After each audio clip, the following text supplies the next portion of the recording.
Hello, college football fans. Welcome to episode 148 of College Football Throwdown. I'm your co-host, Alex Schmitz, and today I'm joined as always by my dad, Peter Schmitz. Hello, college football fans and Husker fans. Hello, everybody. We are here again, father-son duo, here to talk about college football by college football fans for college football fans.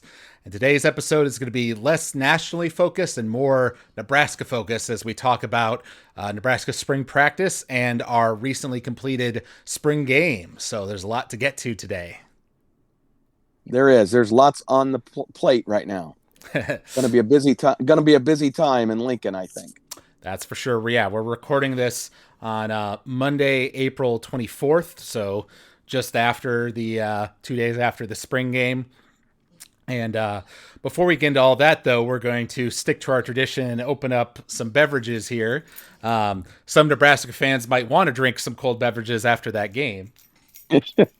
Well, or maybe some hot toddies since it was freezing cold. Well, yeah, that's a good point. I have one of my Longboard Island lagers here from Kona Brewing Company. Wow. Okay. You're becoming a Hawaiian. Yeah. Well, when we were at I was at the track, the horse track recently with two of your brothers, and they had this Golden Road like mango beer that I liked quite a bit. So I'm going to try more of that as well. Okay. Well, I'm drinking the Yingling lager, which has become a favorite of mine as I've been on this sojourn this winter in Florida and on the way down and stuff. You know, throughout this whole eastern side of the United States, the Yingling is a popular beer. Not so much in Michigan, but I've come to enjoy it. So I'm going to open up one of those as we are now embarking on our way back to our home in Michigan. So here we go. All right. Cheers. Ready? Cheers. Oh, that really tastes good. Gosh, I needed that. So yeah, actually, speaking just real briefly, a couple things. So we're kind of on our way back to Michigan. So we decided to stop for a few days. We're spending here in Nashville, Tennessee. And that's actually a place I think, Alex, we may need to put on the list for a family gathering because I think you and your sisters would really enjoy spending a few days in the honky tonks and stuff on Broadway Street there in Nashville. We're in a great campground outside of Nashville that's really beautiful. But we've spent quite a bit of time down on in that Broadway Street area and called Printer's Alley, also, which is where there's lots of blues music, and it's just remarkable. The amount of performing arts that's going on in that small area is just over the top. It's almost overwhelming, but it's been a lot of fun. Yeah, well, you'll recall I think I brought up Nashville when we were discussing Christmas locations for future years. So yes, I'm definitely down for that. Exactly. Well, it's not. Yeah, it's not quite warm enough, right, for that type of thing, but we might have to just overcome that. Yes. Well, yeah. I mean, the year we went to New Orleans, which was a lot of fun, and we got to listen to tons of jazz music and stuff like that. But it was as cold as can be. You know, it was coldest winter on record for them. Exactly. And Nashville would be like that. So we would end up with another Christmas like that one, but you're right. That was a lot of fun. It sure was, and the food. Oh my God, it was so good. Before we dive into the Nebraska specific talk, we're going to just briefly touch on a national topic of interest. The previous episode, we talked about these three proposed rule changes that were going to go before an NCAA committee, which involved the major one involved having the clock run even after getting a first down. And so all three of the rules that we discussed on the last podcast have been approved officially. So in the upcoming season, those are all going to be involved. And we were fine with one of the changes, the one about carrying over a penalty at the end of a quarter into the next quarter. But the other two, we pointed out some issues with. So it'll be interesting to see how it goes, and if the NCAA, like they said in that statement, are willing to pull back if it doesn't work. Right, and that's the key. I mean, I don't mind them tweaking rules like that as long as they actually are genuinely willing and interested in moving back in the other direction if they discover that it doesn't achieve what they wanted, and or it goes too far, or even more, that there are unintended consequences that negatively affect the game. If those things happen, people need to be willing to admit that and move back in the other direction. Yeah.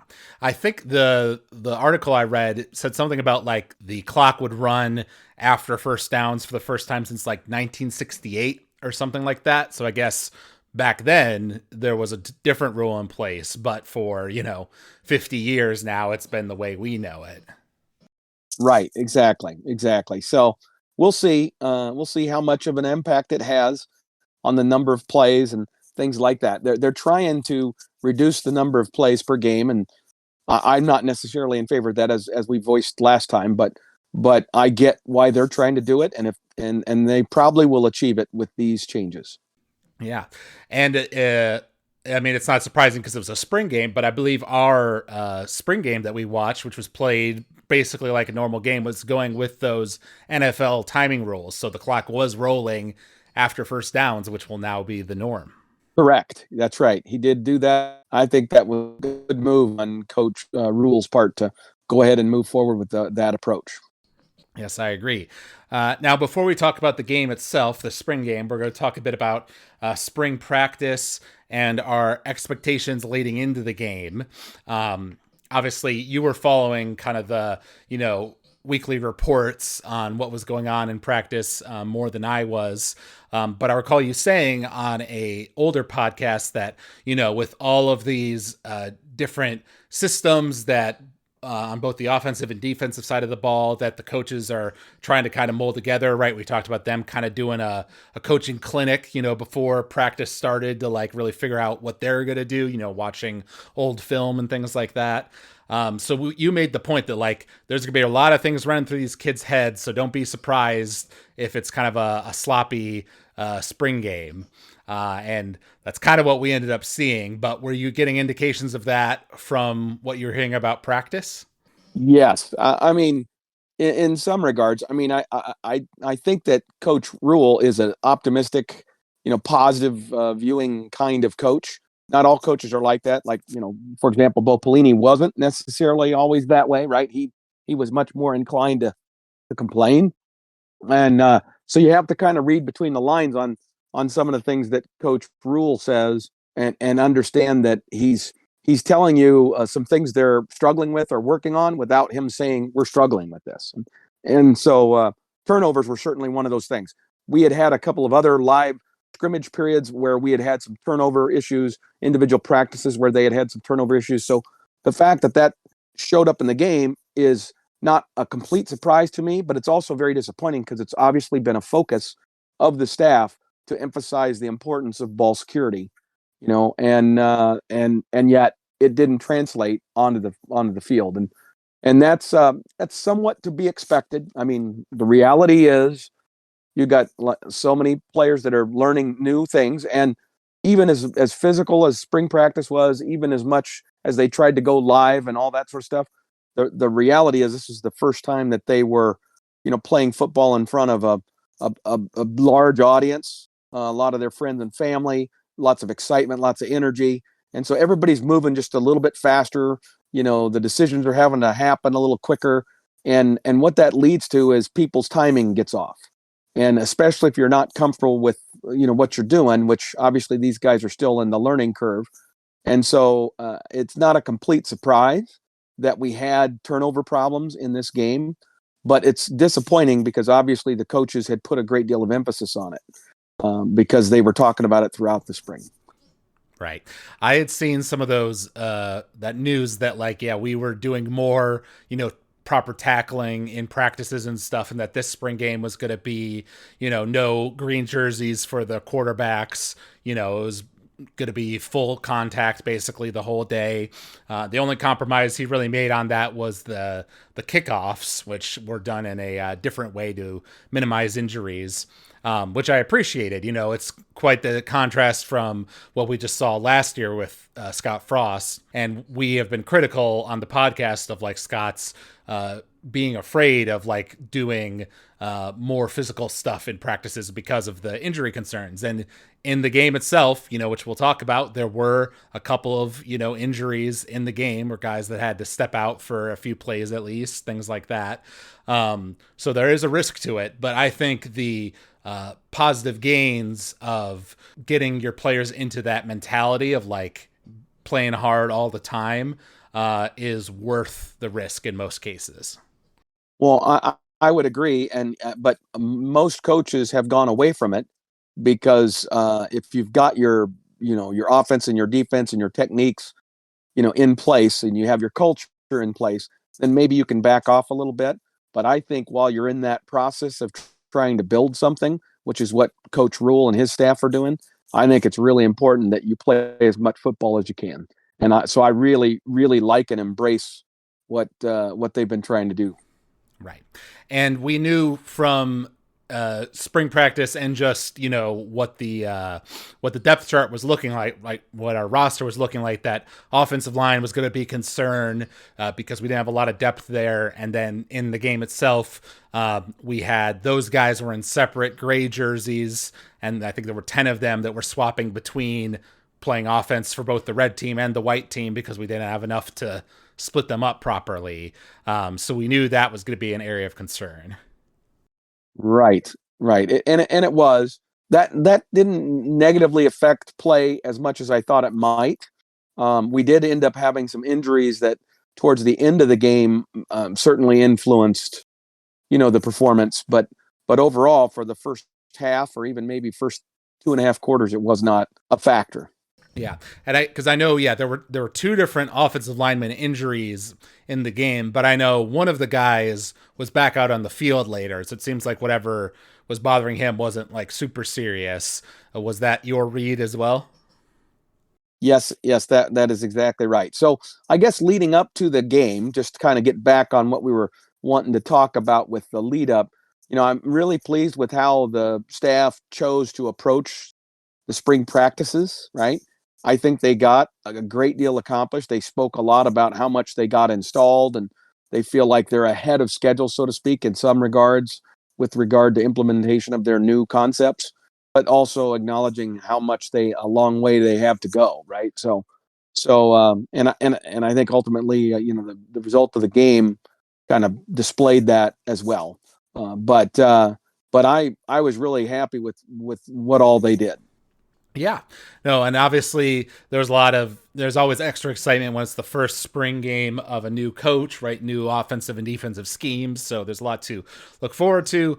Unfortunately, on the day itself, it was pretty cold there in Lincoln. So we did not get the sellout type crowds that we had in some past spring games. I know the official figure was like 66,000, but I don't think all those people actually showed up in the stadium that day because there definitely were a lot of empty seats. I would agree with you. Actual attendance was not 66,000, but it was still quite substantial, and especially given the weather. I mean, it was cold and windy, so it was not a fun day to be out there watching a football game that doesn't mean anything. Right. But also, on the other hand, I could see it as, I think they mentioned this as well. It's kind of like good training for the guys for playing November football in the Big Ten, right? You're going to get cold and windy days like that, and you're going to have to deal with it and find a way to win, right? So even though it wasn't optimal, it was good to see the guys playing in it. I would agree. And I think Matt Rule and his staff probably use that as a recruiting commentary as well, because they had obviously some really important recruits in for this event, and you would have loved for it to be 70 degrees and sunny. But at the same time, he can talk about the fact that, hey, guys, if your goal is to play in NFL, you're going to be playing in Buffalo in December. Yeah. That's the way it goes. Yeah. Or at the Packers Stadium. Right. Exactly. Yeah. Now, one of the cool things about the spring game that wasn't specifically related to the team was that Frank Solich was going to be attending the game, and he was officially invited back to Lincoln for the first time in a long time. And they made a big deal out of it, having lots of videos about him, showing him off to the press, letting him speak. And then he came out at halftime and got presented with a specific honor, which was that the new locker room that's being built has been named after him, which was a surprise to me. I knew that they were going to honor Frank. They had his number 45 on the field, and they gave him the game ball right after the first fullback play of the game. So they were clearly going out of their way to praise him and give him his moment, which I thought was great. But the locker room thing went above and beyond my expectation there. I agree. I think that was the big surprise that, they kept under wraps so that it could be kind of a special announcement that people would learn about just, on the spring weekend. And the thing is that actually Frank has been invited back a number of times in the past, but for a variety of reasons, he just hasn't felt right. Like it wasn't the right time. I mean, he obviously, was the Ohio University coach, your old alma mater. And so, he was busy, continuing his career. It's not like he went off into the sunset after he left Nebraska. So he was busy, and there was definitely some hard feelings because of the way that all transpired. And so there needed to be some healing done. And he just finally felt like, the set of circumstances was right. Tom Osborne's still involved. Trev Albers, one of his former players, is the AD and has great admiration for him and wanted very much for this to happen. The new coach had embraced him, and they had a relationship and conversations and stuff like that ever since Rule was named the head coach. So the whole environment was much more receptive for Frank to say yes and be happy and excited about it. Yep. And they brought back a number of former players, including like Eric Crouch and some big names. And they had him join the broadcast in the TV studio in the second half, and he jumped on the radio broadcast after that. So, he was all over the place, and it seemed like, it's hard to read the guy's mind, but it seemed like he was genuinely enjoying it, and was feeling the good vibes, like you said. Right. So I think that was a great thing to have happen. I'm kind of glad we're over it. There's all kinds of conversation within the Husker community. We're not going to waste a lot of time talking about it, but talking about the curse, the Frank Solich curse, because, basically it was from that moment on that our program has just really collapsed. Now, the reality is the decline had already happened or had already begun during Frank's tenure. But frankly, when you're at the pinnacle like we were, and then your coach, your legendary coach retires, there's likely to be a little bit of a reset, right? That there's going to be a decline. And rather than hanging with Frank and working through his issues, the AD at that time chose to fire him and go in a different direction. Right. After only 5 years where we were still, like winning like 8 to 10 games, right? I mean, it's not like we were terrible. That was after 2003, and in 2001 we played for the national championship. Exactly. So yeah, way too premature. But of course, it's easy to look back with 2020 hindsight and say that, knowing where we went after that. Exactly. Right. So anyway, bottom line is, I think it was a great thing. I'm very happy that the university did that. I'm happy for Frank that he got the recognition that he did, and I think we can kind of move on from there. I totally agree.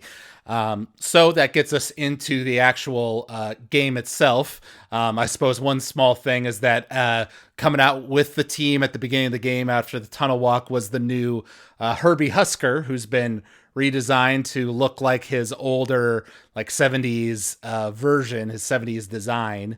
I don't have a particular attachment either way, because like I obviously wasn't around in that era of Herbie, but I think the new design looks fine. What were your feelings there?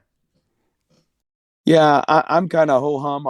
I don't feel like our mascot has ever been, one of those iconic mascots like some others, right? I just like the duck from Oregon or something like that. It is what it is. There's parts of the print version of it that I really don't like, but bottom line is I wasn't likely going to be buying a lot of merchandise with the Herbie Husker on it before, and I'm certainly not going to be doing a whole lot more now. All right. Not going to add another Herbie hat to your collection? No. All right. All right. Um, but yeah, the big story of the game itself was, like we mentioned, some general kind of sloppiness and just not seeing lots of like big plays. Part of that may have been like the weather and the wind and things like that, but there were a total of 8 fumbles in the game, 6 of which were lost, and then 2 interceptions as well. So, spring games are never typically the high execution type of thing you like to see, but this one was particularly rough, and it was almost getting comical with the red team, which was the second team offense, where they would get like the first play of their drive and they would fumble it. I think they did that like twice in a row. So yeah, it was those parts of the game were a bit rough. They really were, and it caused it to be not for the game to not have the continuity that you would like for the game to have. And certainly in his post-game comments, Coach Rule admitted that, if it wasn't for the fact that it was the spring game and there were all these people around, he probably would have thrown his headset. He was so mad. So I guarantee you the players got an earful during halftime, and probably after the game as he was reviewing and assessing things, he probably was less than complimentary about that aspect. But on the positive side overall, Alex, I would say that I love the format of real football. Mm-hmm. I thought we had some injuries, but nothing. It doesn't sound like anything major, so that's great, because that's the big fear of playing full contact, is that you're gonna end up with 1 or 2 serious injuries that potentially lose guys for next fall. But it looks like we escaped that possibility. But it was a physical game. I mean, I love the tackling. I mean, if you watch it, just when you rewatch it, Alex, watch for the tackling. I mean, guys were really hitting each other, man. And along the line of scrimmage also. I mean, guys were getting pushed to the ground. People were pushed backwards, all that sort of stuff. So I love that aspect of it. And I think there's going to be a ton of coaching that they're going to be able to do with those guys when they break down that film that they wouldn't have been able to get if they had done more of the thud type of contact, like is often the case for many teams during spring. Yeah.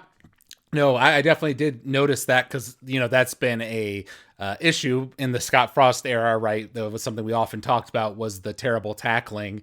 And in this game, there was one that stuck out in my mind where I think it was the 7-yard Jeff Sims run for a touchdown that he had, where there was a guy who had an open opportunity to tackle him and kind of whiffed, didn't really put his all into it. And Jeff Sims just kind of shrugged it off and walked in for the touchdown, which was cool for Jeff. But I think even the commentators made a point of like, the coaches are going to, yell at that kid about that one.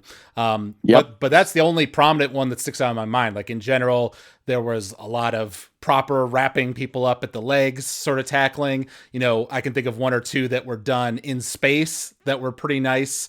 And there was one in particular I remember that was just a good booming head-on collision that got a kind of a gasp out of the crowd and everything.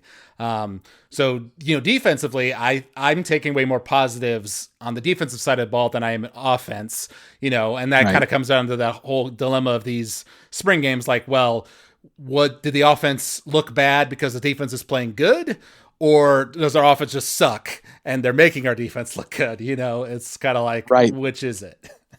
Well, and we won't know that until probably the 3rd game of the year or something like that. It's going to take a few games for us to really have a sense of where we're at on that pendulum, if you will, right? That back and forth. But you're absolutely right. And the thing was that they didn't just go and sit in a vanilla defense. I mean, he was bringing people from all over. He did, zero coverage, blitzing both linebackers, inside linebackers, things like that, like on one of those big plays where they sacked Harburg for like a 14-yard loss or whatever, fairly early in the game. So it was when, the starters were playing, so to speak. They did they were being aggressive, and that's not typical. Usually, teams are both from the standpoint that they want the offense to be able to have some rhythm, so they make their defense a little more vanilla, but also because they don't want to put it on film that opponents can break down, right? They want to disguise some of it to save it for the future. Well, you know what? Coach Rule said, I don't care about that. Let's just go play football. And he seemed to let them go. And so the defensive staff was not afraid to do some different things. And I like that. And at the same time, I saw some periods, especially early in the game, where our offensive line was getting some pretty good push. Now, I don't know if that's because our defensive line sucks or whether our offensive line is in fact got more flexibility and mobility than they did in the past. Right. We should mention that the final score of the game was White 21, Red 7. White being the team with the first team offense and the second team defense, and Red being the opposite, second team offense, first team defense. And yeah, the Red team was particularly beset by the turnovers, and so then that gave the White team, good field position a lot of the time. And we were swapping through quarterbacks on both sides of the ball. Matt Rule mentioned in his press conference at the end that, he was doing everything he could, still wanted the game to play out, but he wanted to get the Red team to have an equal or close to equal amount of reps, because obviously he wants to see all the guys on his team out there playing, and the fumbles were kind of getting in the way of that. Right. Well, and then he tried to run some, fake punts in an effort to get a surprising first down to keep possession for the Red team, which of course didn't work out so well. Right. Yeah, there were some fake punts in there. We did go for some field goals in certain situations, including a 49-yard field goal that was made early on in the game. That was pretty good. But then there were some missed field goals later, including some pretty bad shanks. So definitely kind of a mixed reception on the whole special teams side of the ball, I would say. I would totally agree with you that it did not look crisp at all. Now, again, you're asking those kids who, frankly, that they've maybe had 2 practices that in weather that was worse than Saturday, right? I mean, they played one, they did one practice, notoriously now in the snow outside, but mostly they've practiced indoors and a few times outside. So this was not a typical circumstance for a field goal kicker to be kicking or the punter to be kicking. Usually early in the season they're kicking in weather that's warm and hot, right? So right. And all of those points in the game were scored in the first half. There were no points at all in the second half, which near the end of the game the Red team was driving down to the end zone, so if coach had wanted to, he could have called timeouts and really given the Red team a real opportunity to score there. But we were already running over time in terms of the TV schedule, so I can see why he didn't want to do that. But one thing I agreed with Matt Rule about is that it seemed like the guys kind of lost focus as the game went on, and he talked about, getting their mentalities right, so they're playing hard for a full 60 minutes, and in this game with the cold weather and it not being a real game and all that stuff, I kind of got the vibe that they were losing some focus, and that's why some of those sloppy fumbles and stuff kept happening in the second half.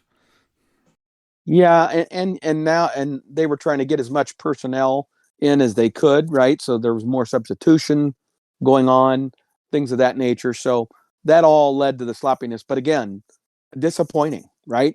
Not an entertaining brand of football that was on display. It leaves a lot of question marks still in the heads of not only the players and the new coaches, but the fan base, right? The fan base looks at it and says, oh, God, more of the same. He's been talking about how, hey, I like the guys I've got on the offensive line, and yet we weren't able to sustain an acceptable running attack. Neither squad, red or white, had over 3 yards of carry, right? They could not consistently run the football. Now, you'd like to think that maybe that's because the defense was playing really well and creating confusion and things like that. But regardless, you have an offensive line that's probably going to have more snaps more starts than any other offensive line, other than maybe one or two in the entire Big Ten. I mean, it's going to be one of the most mature offensive lines in the Big Ten, and yet you couldn't sustain a run game in your own spring game. Right. Well, and I suppose, once again, part of that could be that they were having to play on both sides of the ball. I know they were switching personnel on either side as well. But in a typical game, right, you at least get the time to kind of rest on the sidelines while the offense isn't out there. So we could maybe chalk up part of it to that, but not all of it, certainly. Right. Not all of it. And we were hoping to see more big plays, both in terms of the running game, but also in terms of the passing game. And although overall people are giving Jeff Sims, a good grade, not a great grade, but a good grade, because he executed, he did well, 9 of 13 passing, about 130 some yards passing, and he didn't throw a pick. And he had a couple of good throws in there, but he didn't throw any deep balls. He didn't show any ability to drop a ball into a precise window and, to a guy that was mostly covered and get the ball right where it needs to be, which a quarterback who's going to lead a great team needs to be able to do that, right? And he may not have that ability. There was one long pass. It was in the first quarter, I remember, and I think it was on, or maybe it was on the red team. Maybe it wasn't white, but regardless, I remember there was one where it was a good 40-yard pass or something like that, and the guy was pretty wide open. There was kind of a blown coverage there. Yeah, but maybe that wasn't Jeff. no, I don't think it was. And the bottom line is that overall, all of our quarterbacks, many of them had fumble problems. Harburg, I think he was like 0 for his first 6 passes, and then he did throw an interception, which that would have been a touchdown if he had thrown it to the right person, but he threw it to a guy that was double covered, and he underthrew the ball. So then the guy, our wide receiver, had to basically become a defensive back to keep it from becoming an interception. And so, there just was not a lot of things you could hang your hat on and say, hey, we have the ability to be a good passing team here. Outside of Jeff Sims, we didn't see much of that. Right. Now, of course, Casey Thompson and Logan Smothers, 2 of our quarterbacks from previous years, were both still recovering from an injury and were not able to play in this game. So a lot of people are now looking forward to the kind of quarterback battle between Jeff Sims and Casey Thompson, because they seem like the 2 obvious top contenders. And a lot really depends on how good Casey's arm is after this surgery and recovery that he's been going through. So that'll be something exciting to watch out for later. But we do currently have 6 quarterbacks in the locker room and a overabundance of players on the overall roster. So it seems likely that 1 or maybe even 2 of them may end up transferring here. Yeah, I would agree. I would say 1 is almost for sure.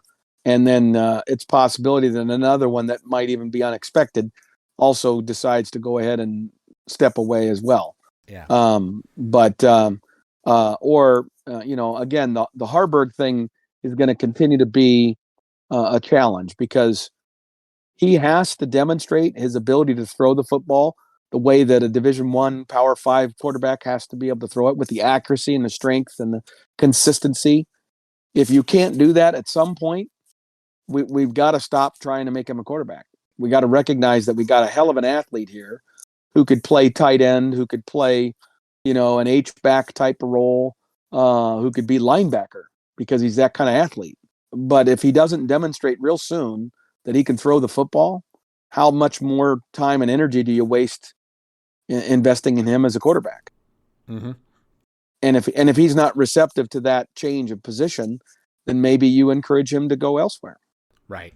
One thing I was curious about your opinions on is there's been a lot made of Matt Rule resurrecting the fullback, right? Watching some of that old Nebraska tape and things like that. So we did see some of those plays in the game. Now, like you said, overall, the rushing, the white team had a total of 146 yards of rushing on 48 attempts, while the red team had 46 of 23. So, like you said, not really a great rushing day on either side of the ball there. But what were your opinions on what you saw from those fullback schemes? I was happy to see it. Obviously, we were doing some trapping, especially that very first play of the game that we did in honor of Frank Solich. That was pretty cool. Um, and I loved the kid Bonner, who we've got playing that position. I think we might have something there, although he's still undersized. But he's a guy that could grow into that role, and he's young enough that I think if he really embraces it, he could become a player for us at that role. So I'm excited about what that could be. But we need to fill that up with a couple or three other guys too, because fullbacks are notorious for getting the heck beat out of them because basically you're a glorified blocker most of the time. But I was impressed with what potentially could happen there. And again, we had one of our best offensive linemen out for spring, and so we had to shuffle the guys that would be starters, so to speak.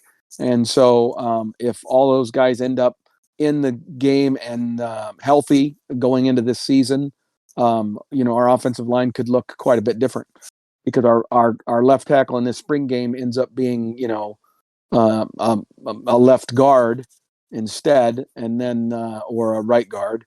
He goes inside basically, and then Teddy comes in and at 6'9" or whatever he is, and 325 pounds, he's a presence, right? Yep. So all of a sudden, that whole offensive line setup kind of changes and could gel into something pretty special if we could get away with it and have some stability within that offensive line and not have a bunch of injuries. You know what I mean? Yep. One other little thing I wanted to highlight was that we had Ramir Johnson. He had 6 runs for 35 yards. That's averaging about 6 yards a carry.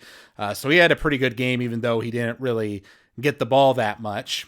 And I'm not exactly sure how to pronounce this guy's name, but Brock Cricker, the receiver. Okay. He had 3 receptions for 44 yards. While Maurice Borkacher. Yeah. Wow, that is a weird name. Yeah, he's a tight end. Okay, there we go. And then Marcus Washington had 3 receptions for 42 yards. So they were some of our kind of top guys on the receiving side of the ball.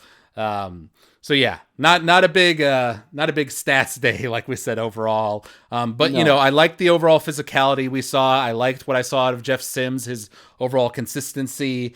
I liked that, like you said, that the defense was clearly playing hard and tackling well and pursuing the ball well, and some of those fumbles were just like the center snapping it badly, or just a plain old missed handoff to a running back and things like that. But at least 1 or 2 are because of a defensive guy getting his hand in there, where the offensive guy had the ball. So I liked seeing that too. Yeah, that the defense was actively going after that.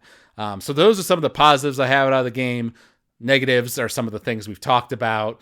The offensive line, potential worries, special teams not being as consistent as we want.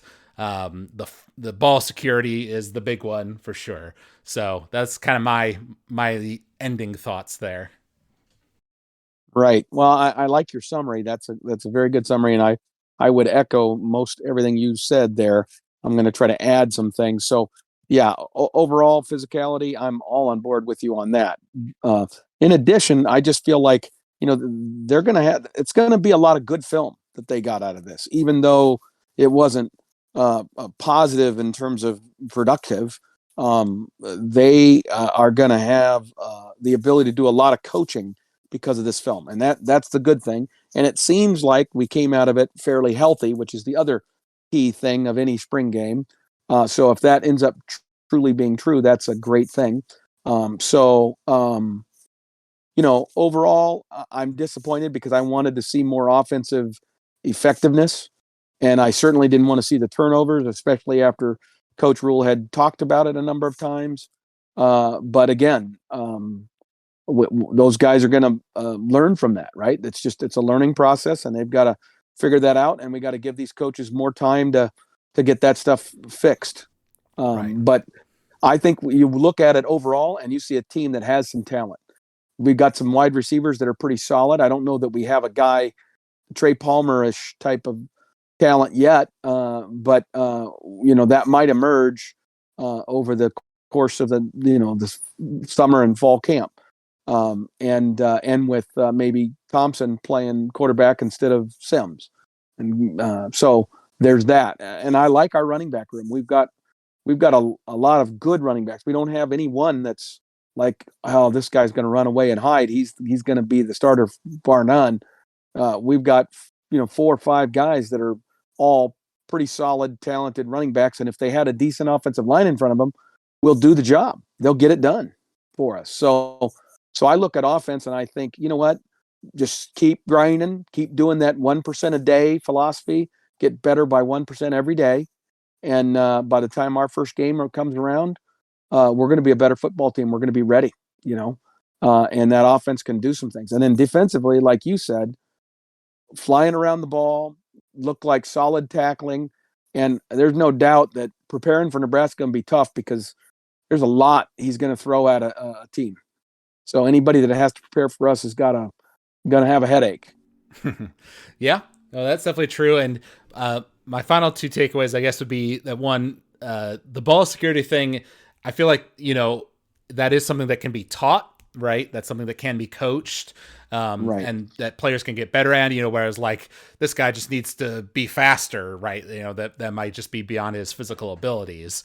But in terms of ball security, I think that's something that they will hammer in hard, even harder than they were before now, over the summer and fall. And then also, just in general, I think it might be good that some of the Husker faithful who are maybe drinking the Kool-Aid of Matt Rule and really getting hyped up for the season, and for him to turn things around like he did at Baylor and things like that, might be brought back to earth a little bit by seeing the results in the field, because it's like he's still working with a lot of the same talent that Scott Frost had, and having to unteach them certain things that they learned in the past and things like that. So it's going to be a process, and it might not go well in this first year. So I think Nebraska fans have to be prepared for that and be patient that, we're liking the overall mentality and attitude. Exactly. We just got to be patient. That was the key word. Yes, patience. We'll be like Yoda. Exactly.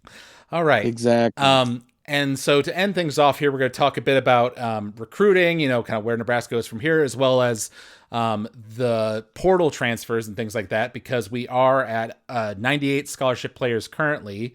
And obviously we need to be at 85 when August rolls around. So there's going to be some tough decisions, tough talks going on between Matt Rule and certain players for sure in this upcoming week or two. But in terms of recruits, we did get 2 here recently. 3-star linebacker Willis McGahee the fourth, and 3-star tight end Ian Flint are both recent commits to the program. Yes, and both of these are 3-star players, not super highly regarded on the national level, but Willis McGahee, obviously, a lot of folks on our audience might recognize that name. His dad was a star for the Miami Hurricanes and played a number of years in the NFL. Was a heck of a running back, very tough running back, and the fact that his son is now wanting to play for Nebraska is pretty remarkable, frankly, because and I have a feeling that if he is as tough as his dad, that we'll be pleasantly surprised by what he's able to accomplish. But that's obviously yet to be seen.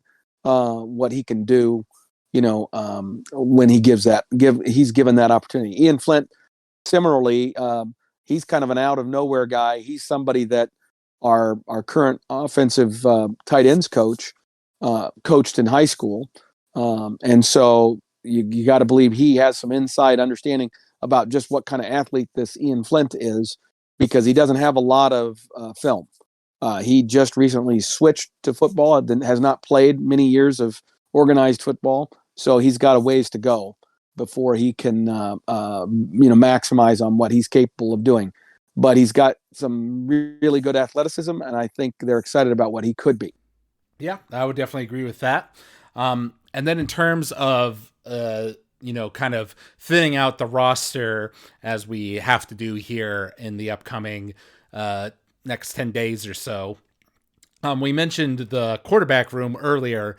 So if you had to pick between the six based on what you've saw in the spring game and what you've been hearing on the forums and stuff, who do you think is the most likely to go?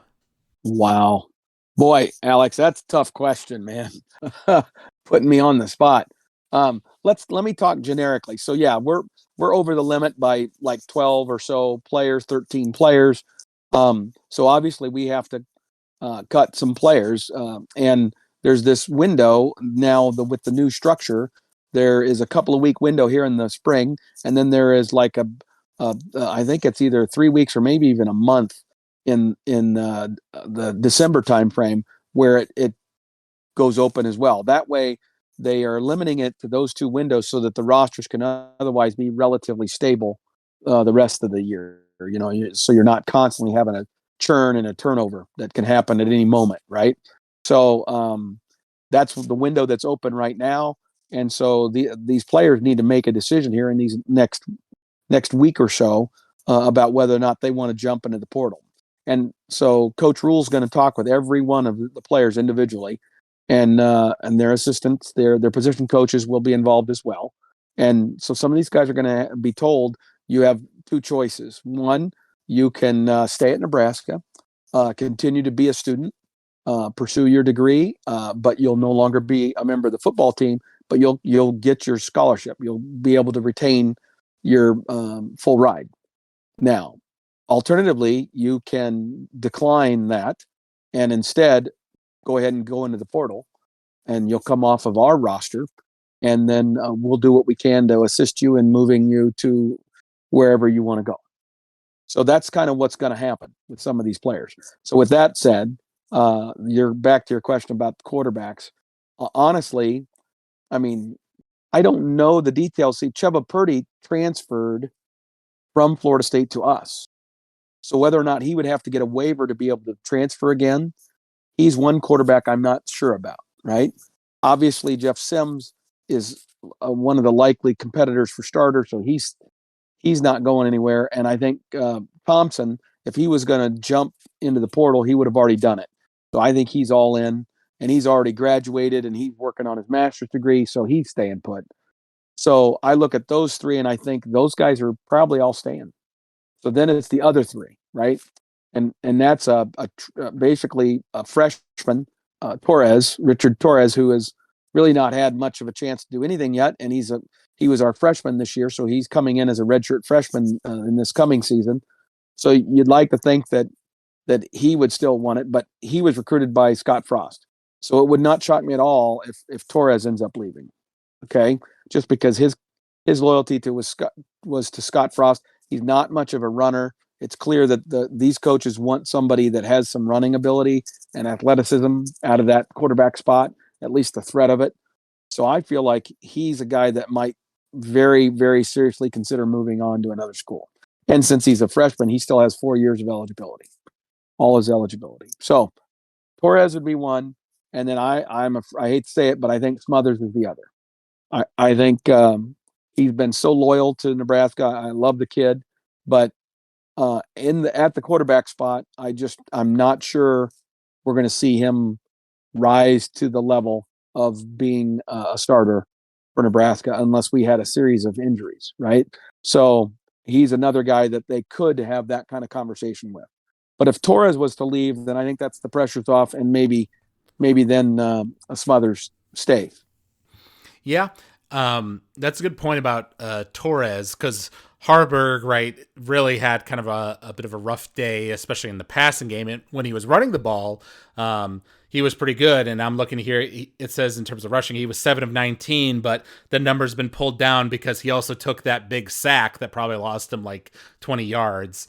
Right. So he's got that side of the ball down, but he struggles with throwing it, right? So Right. he doesn't quite have that balance that the staff is looking for. So if they ask him, like you mentioned, hey, we love your athleticism. We'd love for you to, be in a different position in our team so we can use your legs. But we don't think you're the best fit for a quarterback.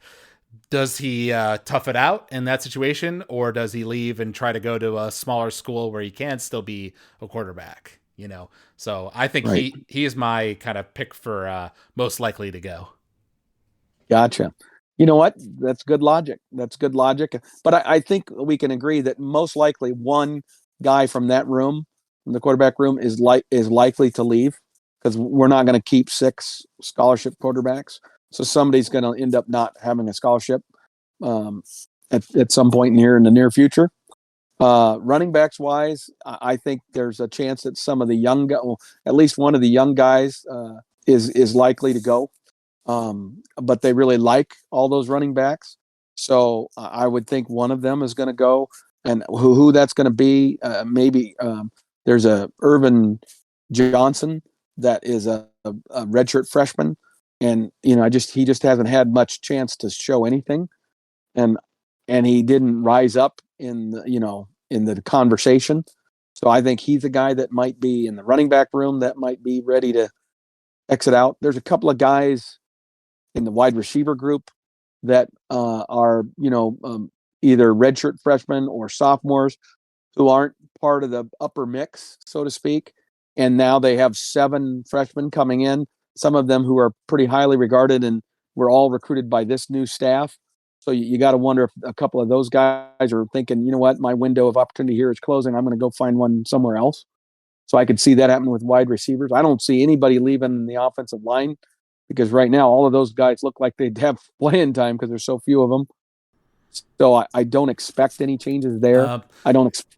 Here's one on special teams, because I know we mentioned that there were some mixed results in the spring game, and we have a kicker transferring into the program in the summertime, who a lot of people have their hopes pinned on, that even though he's a freshman, he might be able to be a contributor to the team. So do you think that might entice one of those folks to leave? I don't think so because right now you're talking about we have one punter and one kicker. All the other guys, we cycled through a bunch of them last year with Scott Frost, but most of them all left. So I can't imagine that our kicker or our punter would choose to leave, given the fact that right now, at worst, they're competing for the starting job, if not have it. Right. So I think we're going to stay stable on the special teams area. But I see, like I said, maybe a running back, maybe a wide receiver, almost certainly a quarterback. I don't think any tight ends, maybe 2 wide receivers because we got 7 new ones coming in. So I could see a couple of guys out of the wide receiver room leaving. And then if I switch over to the defensive side again, defensive line, I can't see a lot of people leaving along the defensive line. There might be one guy that's asked to step away simply because they're so far down the depth chart and they just don't have it, right? And the coaches have figured that out in spring practice. It's a possibility. But I would say it's equally likely that none of those guys are gone. We have quite a few guys that would be in that linebacker category. So I could see 1 or 2 of those guys thinking about maybe the grass is greener somewhere else. And then in the defensive backfield, I could see 3 or 4 guys leaving out of the defensive backfield. Because we got a ton of those guys, and some of them have been around a long time, and they're still not seeing the field. So some of those guys will probably get in the conversation, and others will maybe opt to leave who are younger and see a better opportunity somewhere else. So I could see the defensive backs losing 3 or 4. Yep, I can totally agree with all that. So I suppose wrapping things up here, what are you really looking forward to in terms of news that we might be hearing out of the Huskers as we get into summer training here and looking forward to fall practice? Well, I think we're gonna be given a heavy dose of our strength and conditioning program, and the little snapshot videos, TikToks, whatever, YouTube videos about what they're doing. I think you're going to hear about some team building types of things. I think Rule's probably going to be pretty active about organizing that sort of stuff. And he talked a lot about, and almost every one of the kids that was interviewed after the spring game talked about the fact that Coach Rule's message to them was, hey, the staff, we coaches have been leading you guys. Now it's time for you to step up. You know what we want. You know the culture. You know the expectations. We're going to help line things out for you. And then it's up to you. So it's about moving from being a coach-led team to a, self-peer-led team. And so it's about leadership development and those guys rising up who want to lead this team. And so that's going to be an important element and probably something that lots of people talk about. But I think in the short term, there's going to be a great deal of conversation as these decisions get made and it becomes apparent who the guys are that are going to be leaving. And I'm going to make this prediction right now. There's going to be 2 or 3 of these 11 or 12 guys that we got to get rid of. 2 or 3 of these guys are going to be guys we didn't want to go. Mm-hmm. It's not all going to be perfectly the guys that we would have selected to leave because they weren't showing up on the depth chart and they weren't contributors. We're going to have 2 or 3 contributors leave. Yep. Yeah, which you kind of have to plan for, right? Especially when you're a team that has been struggling like Nebraska has. There's not that guarantee of success like you would have if you were, say, at an Alabama or whatever. Exactly. So, I mean, with those are the ones that will end up dropping us below the 85. We'll go from way above it to maybe a couple below it, and that's where we will be able to go into the portal then and maybe help replenish offensive line or defensive line, which are probably the 2 areas of greatest focus, I would guess. If we have the opportunity to go into the portal, that's where we're going to go. Mm-hmm. Yeah, no, that would make total sense. So we'll definitely keep an eye out for that. We'll be doing another podcast here as we transition from spring to summer, talking about the updates of the Huskers, as well as just anything in the national world of college football. We're still keeping our eye on that Pac-12 media deal that still hasn't been agreed to, and conference realignment and all that sort of stuff. Right. I think it's going to be a very busy summer on the off the field conversation area. So we'll have lots to discuss over the summer, Alex. Well, good. So if you all out there enjoyed listening to this podcast, you can email us at huskerpete13@gmail.com. You can also find us on Apple Podcasts or on Spotify. If you search for College Football Throwdown, you can leave us a rating or a review there. We always love hearing from the fans, rather. So thank you all out there for listening, and thank you for joining me for this episode, Dad. Until next time, go Big Red. Go Big Red.